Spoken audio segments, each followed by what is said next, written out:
So ఇప్పుడు పాకిస్తాన్ పరిస్థితి ఏంటి సార్? తలుచుకుంటేనే పాపం అనిపిస్తూ ఉంది. ఏంటంటే అసలు పాకిస్తాన్ ప్రధాని షెహబాజ్ షరీఫ్ ఆయన వ్యక్తిగత ఇమేజ్‌ని పెంచుకోవడం కోసం ఈ మధ్యవర్తిత్వాన్ని దానికి చేయడం కోసం ముందుకొచ్చారా? ఇప్పుడేమో మరి ఈ డబుల్ గేమ్ అనేది బయటపడింది. బయటపడడంతో ఇప్పుడు ఐఎంఎఫ్ నిధులు కావచ్చు, అమెరికా నుంచి రావాల్సినటువంటి అప్పులు కావచ్చు, ఇవన్నీ డౌట్‌ఫుల్లే అంటారా? లేదంటే అవి యథావిధిగా డౌట్ఫుల్ ఏముండదు. అమెరికా చాలా కృతజ్ఞతగా ఉంటుంది పాకిస్తాన్. హుహు. చైనా కృతజ్ఞతగా ఉంటుంది. ఇరాన్ కృతజ్ఞతగా ఉంటుంది. మనం ఫ్రాంక్గా చెప్పుకోవాలి. ఏదో పెద్ద యుద్ధం ఆప్ చేసామని మిగతా అరబ్ దేశాలు కొంత కృతజ్ఞత ఉండకపోవచ్చు. ఎందుకంటే పాకిస్తాన్ రోల్ వాళ్ళకి వ్యతిరేకంగా వచ్చింది. యుద్ధం ఆప్ చేయటం వల్ల ఇరాన్కి మళ్ళీ ఛాన్స్ దొరికింది బయట ఏమన్నా. కానీ అమెరికాకి, చైనాకి, ఇరాన్కి, మిగతా కొన్ని దేశాలకి పాకిస్తాన్తో ఫేవరబుల్గా ఇమేజ్ వచ్చింది. అందువల్ల తప్పకుండా వాళ్ళకి అప్పులు గిప్పులు వస్తాయి. షార్ట్ టర్మ్లో బాగానే ఉంటుంది. పిండికొని తింటారు. అది తప్పదు. వాళ్ళు సర్వైవ్ అవుతారు కొన్ని సంవత్సరాలు. అయితే వాళ్ళు ఏదో రకంగా ఇరాన్కి, అమెరికాకి యుద్ధం ఆప్ చేయాలి ఇద్దరికి. సో ఆగిపోతుంది. ఏదో వంక చేసుకుని ఆప్ చేస్తారు. 10 రోజులు ఇంకా ఎక్స్టెండ్ చేస్తాం, 10 రోజులు అంటే అయిపోయింది కదా, అదే చేస్తారు. సో పాకిస్తాన్కి నష్టం లేదు. బాగా ఎక్స్ప్లాయిట్ చేసిన సిస్టమ్. ఆ సొంత ఇమేజ్ పెరిగింది నవాజ్ షరీఫ్ది, ఆ జనరల్ది. పాకిస్తాన్ పెరిగింది. అయితే ఇవన్నీ పెరిగిన ఒక మ్యారేజ్ సెరమనీ హైదరాబాద్లో జరుగుతుంది.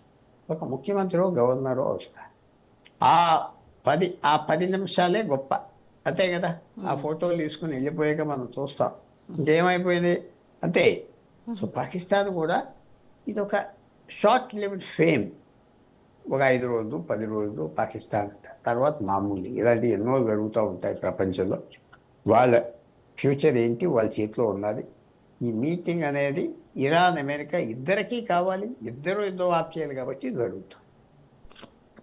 ఇప్పుడు ఈ లెబనాన్ అంశాన్ని కూడా సరిగ్గా ఎక్స్ప్లెయిన్ చేయకపోవడం వల్ల ఇరాన్ మళ్ళీ ఈ హార్మోజ్ జలసంధిని మూసేసింది. ఒకవేళ పాకిస్తాన్ కనుక నిజాయితీగా ఉండుంటే ఇవాళ ఈ పరిస్థితి వచ్చి ఉండేది కాదు అని కొంతమంది విశ్లేషకులు చెప్తా ఉన్నారు. ఇది చిన్న విషయం. మనం ఫ్రాంక్గా చెప్పుకోవాలంటే ఏదో పాకిస్తాన్ తప్పు చేసేసింది అని అంటాం. ఇది సెటిల్ అయిపోతుంది. అమెరికా, ఇజ్రాయెల్ నాగమంటుంది, ఆగుతాయి.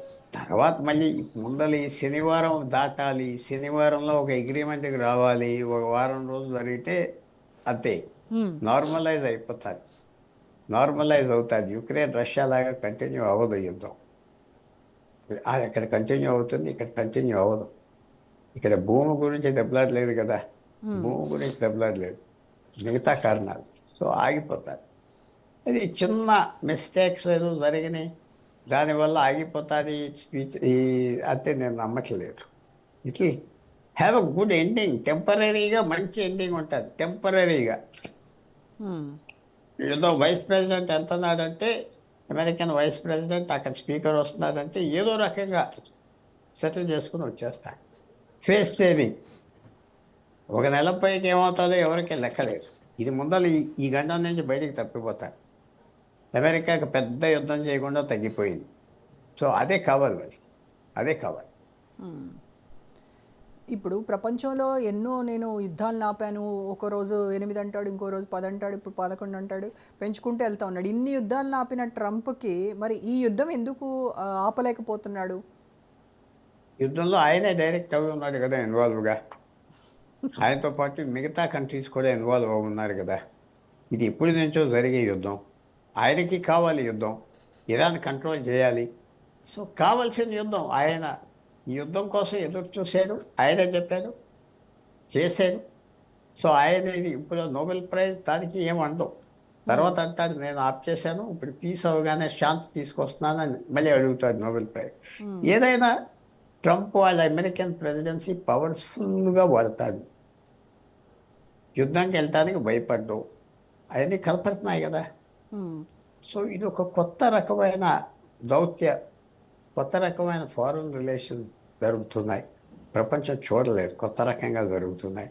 ఎన్నో మార్పులు వచ్చేసినాయి ఈ 40 రోజుల్లో. యుద్ధం మార్పే వచ్చేసి ఆ ఎయిర్ క్రాఫ్ట్ క్యారియర్లు, ఆ ప్లేన్స్ ఏ ఉపయోగం లేదని అందరికి తెలిసిపోయింది. సో డొనాల్డ్ ట్రంప్ దగ్గరికి వచ్చి మీరు అడిగింది, ట్రంప్ ఒక డిఫరెంట్ టైప్ ఆఫ్ పర్సన్. ఆయన నార్మల్గా మిగతా రాష్ట్రపతుల మనిషి కాదు. ఆయన మాట ఆయన థియరీ వేరు కాబట్టి ఇది మనం ఎక్సెప్ట్ చేసి అడ్జస్ట్ అయిపోవాలి. ఆయన ఇష్టం వచ్చినట్టుగా మాట్లాడతాడు, అది మనం చాలా దెబ్బతింటాం. మనలాంటి దేశం పాకిస్తాన్ అలాంటి దేశాలకి ఏం దెబ్బ ఉండవు, మనం దెబ్బతింటాం. సో మనం అందుకనే దూరంగా ఉండాలి. దూరంగా లేకపోతే మన పేరు ప్రతిష్ట పోతుంది, మన ప్రజాస్వామ్యం ఉన్న దేశం, మన ప్రభుత్వం సఫర్ అవుతాయి. మనం దూరంగా ఉండటమే మంచిది. మనకి ఈ యుద్ధం నష్టమే లేదు. వాళ్ళు డ్యామేజ్ చేసుకున్నది భారతదేశానికి నష్టం కాదు, అది మనం జ్ఞాపకం పెట్టుకోవాలి. వాళ్ళెవరూ మన పెద్ద స్నేహితులు కాదు. ఇరాన్ మన స్నేహం ఏమి లేదు, మనతో ఇరాన్ స్నేహం లేదు. అందువల్ల తప్పకుండా ఇది ఒక స్టెప్. మనకి శనివారం నాడు ఏమవుతుందో అప్పుడు మనం ఎగ్జామిన్ చేయొచ్చు ఎంతవరకు. నేను అనుకుంటున్న మీటింగ్ సక్సెస్ఫుల్గా జరుగుతుంది. ఫ్యూచర్ సంగతి వదిలేదు, ఆ మీటింగ్ సక్సెస్ఫుల్గా జరుగుతుంది. ఇప్పటి వరకు జరిగిన ఈ యుద్ధము పరిణామాలు, సీజ్ ఫైర్లు, వీటన్నింటిలో నైతికంగా ఎవరు విజయం సాధించినట్టు సార్, ఇరానా అమెరికానా? ఒక రకంగా అమెరికా ఇజ్రాయెల్ సాధించారు. ఇరాన్కి చాలా వరకు బుద్ధి చెప్పారు. పూర్తి విజయం రాకపోయినా వాళ్ళ నాయకత్వాన్ని పంపించారు, అటాక్ చేశారు, అన్ని ట్రై చేశారు, ఎన్నో రకం చేశారు. సో వాళ్ళ విజయం. ఇంకో వీళ్ళ పక్కన విజయం ఏంటంటే వీళ్ళు ఓడిపోలేదు. అంతే, ఓడిపోలేదంటే చేతులు ఎత్తేసే సమయం వచ్చిందో యుద్ధం ఆగిపోయి ఇంకో 5-6 రోజులు జరిగి ఉంటే ఎత్తేదు చేతులు, ఇరాన్ ఎత్తేది. అది ఆ విజయం వీళ్ళు తెచ్చుకోలేకపోయారు, Americans, Israelis, Arab states. So అన్ని పక్కల అందరూ గెలిచారు. ఇరాన్ బ్రతుకున్నది కాబట్టి గెలిచింది. అమెరికా, ఇజ్రాయెల్, అరబ్ స్టేట్స్ కూడా ఇరాన్కు ఒక గట్టి బుద్ధి చెప్పాలనుకున్నారు, బుద్ధి చెప్పారు. మరి బుద్ధి వచ్చిందా, బుద్ధి ఉంటుందా, మనకి ఫ్యూచర్ చెప్తారు. ఓకే. యా సార్, పశ్చిమాసియాలో అమెరికా ప్రభావం తగ్గించాలని అటు రష్యా అండ్ చైనా కూడా విపరీతంగా ప్రయత్నం చేస్తూ ఉంటాయి. సో ఇప్పుడు ఈ పాకిస్తాన్ ఆడినటువంటి ఈ గేమ్లో రష్యా, చైనా ఏమనుకుంటున్నాయి సార్? రష్యా, చైనా తప్పకుండా వాళ్ళు చేయున్నది. అమెరికాని ఏడ్పించాలి, అమెరికా సైజ్ తగ్గించాలి అని చేశారు. కానీ ఒక స్టేజ్ వచ్చాక ఈ ఫైర్ కంట్రోల్ అవ్వకుండా ఇంకా పెద్దది అయిపోతుంది అని తగ్గించాలి ఇరాన్ అని వాళ్ళు కలబడి తగ్గించారు. వాళ్ళు చేయి వెనకాల ఉన్నారు తగ్గించడానికి, లేకపోతే ఎక్కడికైనా స్ప్రెడ్ అవుతుంది. ఎప్పుడైనా ఒక అగ్గి స్టార్ట్ చేసాక కంట్రోల్ చేయలేము, ఎక్కడికి వెళ్తుంది, ఎలాగ వెళ్ళిపోతుంది, ఎవరు చెప్పలేము.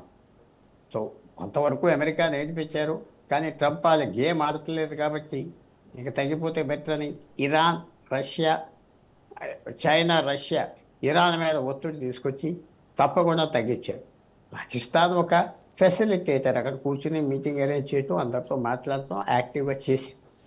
బట్ చైనా ఒత్తిడి మీదే ఇరాన్, చైనా సలహా మీదే ఇరాన్ తగ్గింది.